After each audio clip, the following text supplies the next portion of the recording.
Questões de Família, com José Eduardo Coelho Dias.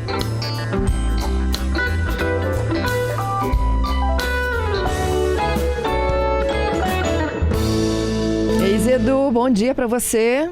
Bom dia, Fernanda. Bom dia aos nossos queridos ouvintes da Rádio CBN. Na última semana a gente falou um pouquinho sobre união estável, né? E surgiram muitas perguntas durante a sua participação e a gente não conseguiu atender a todos, né? No tempo aqui do Vivo. Prometemos retomar, inclusive com detalhamento de como que é esse contrato de união estável, hein, Edu? Pois é. Olha só, o casamento todo mundo já sabe, ele é totalmente regulado por lei.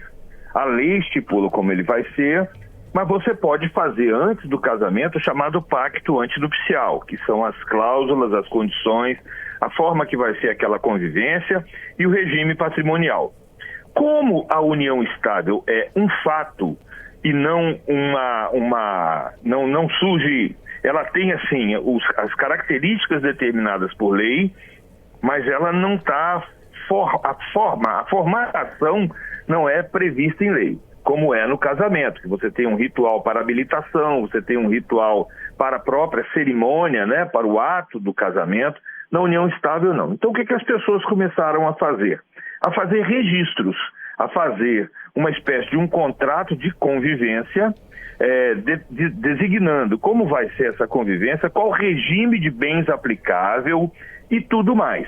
Então, esse é o contrato de união estável. A gente recomenda sempre que esse contrato seja formalizado por meio de uma escritura pública, para que ela tenha maior garantia, porque ela é feita na presença de um tabelião que vai atestar, né, aquelas cláusulas e que depois leve essa escritura pública em registro. O que ela vai conter, Fernanda? Vai conter exatamente isso. Quando começou, qual é o regime de bens aplicável para o casamento, para o casal e tudo mais. Ela dá uma certa garantia, ela é uma prova de que aquela união estável existe, está consolidada. Por quê? Porque as declarações feitas perante o tabelião, elas têm valor de prova em relação a quem declara, né? Uhum. Então, se duas pessoas declararam que estão em união estável, pronto, acabou a dúvida. Porque o grande problema da união estável, Fernanda, é quando ela começa. Porque, normalmente, para que você tenha estabilidade numa relação, essa estabilidade ela é construída passo a passo, ao longo do tempo. É aquela história, um dia leva uma roupa para dormir, outro dia leva uma escova de dente, e quando você vê, você já está vivendo aquilo. Só que, e se nesse período foi adquirido algum bem? Você não tem garantia nenhuma de que esse bem vai integrar o patrimônio comum do casal.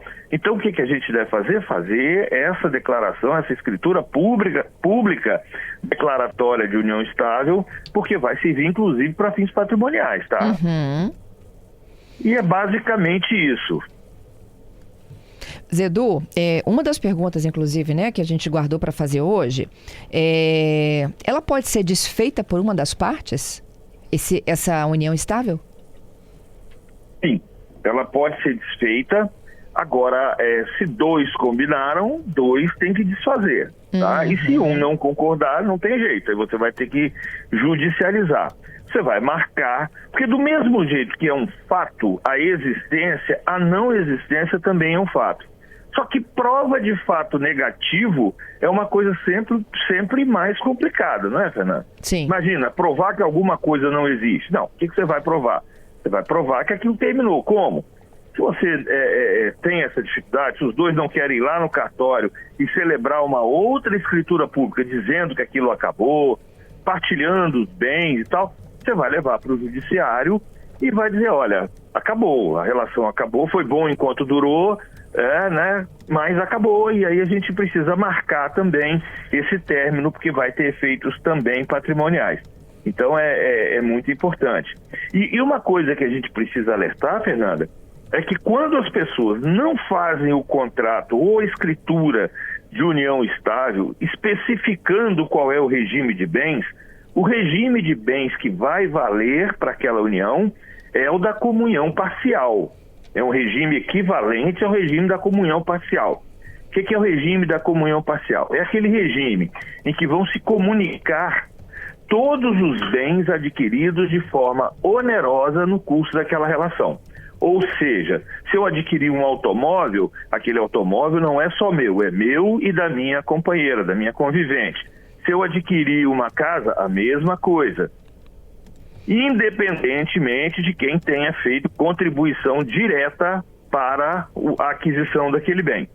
Mas eu posso estipular nesse contrato um outro regime. Eu posso dizer, por exemplo, que o regime é da separação total de bens. Então, o que eu adquiri é meu, o que meu companheiro ou minha companheira adquirirem é dele ou dela. Então, enfim, isso você pode marcar também no contrato de união estável.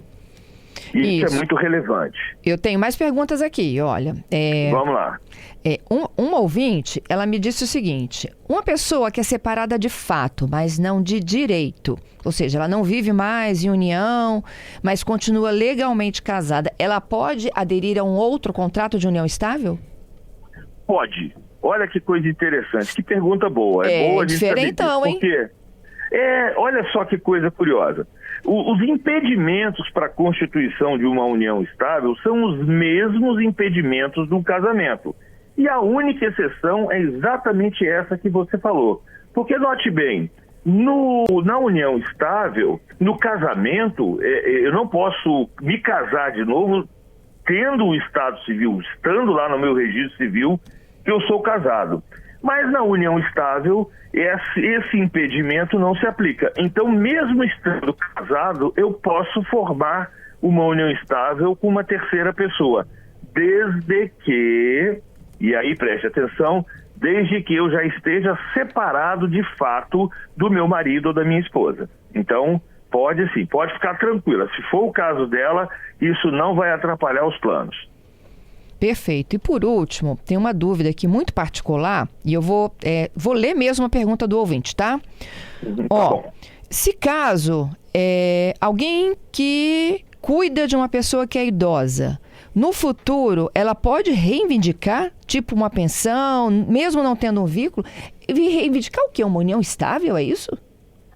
Bom, não sei. Se ela tem as características da união estável, que é a relação pública, contínua, duradoura, com propósito de constituição de família, se ela vive efetivamente numa família conjugal com aquela pessoa, ela sim pode reivindicar futuramente a declaração de união estável, ainda que a pessoa já tenha falecido, porque é possível a declaração de união estável para o passado, né? Desde que se constate que já existiam esses elementos. Agora, aí precisamos aferir a situação, porque eu vi um julgado recente no sentido de que se a pessoa empreende esses cuidados como família, ou seja, com base na solidariedade familiar, vamos lá, uma sobrinha, um primo, ou alguém que cuide daquele idoso ali, né, daquela pessoa doente, pelo amor não conjugal, pelo simples amor familiar, isso não se caracterizaria qualquer tipo de relação e ela não teria direito a nada. Perfeito. Porém, tem só mais um detalhe para a gente finalizar. Se essa pessoa trabalhava para essa pessoa, empreendendo esses cuidados, sob subordinação, aí nós podemos ver até caracterizado, se for o caso, um vínculo de emprego, ou seja, uma relação trabalhista. Perfeito, Zedu. Te agradeço aí por responder as dúvidas dos nossos ouvintes e até segunda. Até segunda, se Deus quiser.